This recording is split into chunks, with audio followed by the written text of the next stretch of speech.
সন্দেশখালীতে ধুন্ধুমার অবস্থা। তৃণমূল কর্মীকে বাড়ি থেকে বের করে বেধড়ক মার, এমনকি তৃণমূল বিধায়কের সামনেই মারধর, লাঠি বাঁশ নিয়ে রাস্তার মহিলারা, সেই ছবি দেখছেন আপনারা। আরেক তৃণমূল সমর্থককে চোর মহিলাদের। প্রথমে সন্দেশখালী থানার সামনে বিক্ষোভ দেখায় বিজেপির সমর্থকেরা, ভুয়ো ভিডিও করে বিজেপিকে বদনামের অভিযোগ। বিক্ষোভ দেখায় রেখা পাত্র, অর্চনা মজুমদার। এরপর তৈরি হয় রণক্ষেত্রের পরিস্থিতি।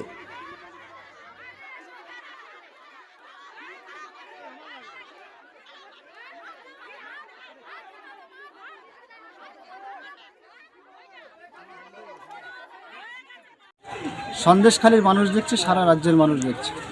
সন্দেশখালীর মানুষ এটা দেখে নিল, নিশ্চয়ই এর বিচার মানুষ করবে। আপনাকে মারলো কেন? আপনার বাড়ি হামলা হলো আপনার পরিকল্পনা করে। ওদের থানা ঘেরা হচ্ছে, আমরা আমাদের বাড়িতে বসে আছি। সেখানে খুলনা অঞ্চলের নেতৃত্বদের নিয়ে আমরা মিটিং করছি এমএলএ সাহেব। এখানে আমাদের উপর হঠাৎ অতর্কিত বাড়িতে ঢুকে গিয়ে আক্রমণ। আপনাদের কজন আহত হয়েছে? আমাদের কজন আজ দাদা মানে কেন হঠাৎ? ওদের বক্তব্য যে আপনি নাকি চক্রান্তর মূল কারিগর। চক্রান্তের মূল কারিগর আমি হতে যাবো কেন?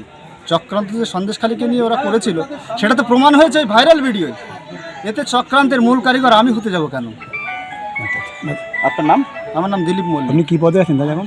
আমি সন্দেশখালী 2 পঞ্চায়েত সমিতির কৃষি সেচ ও সমবায় স্থায়ী সমিতির কর্মাধ্যক্ষ।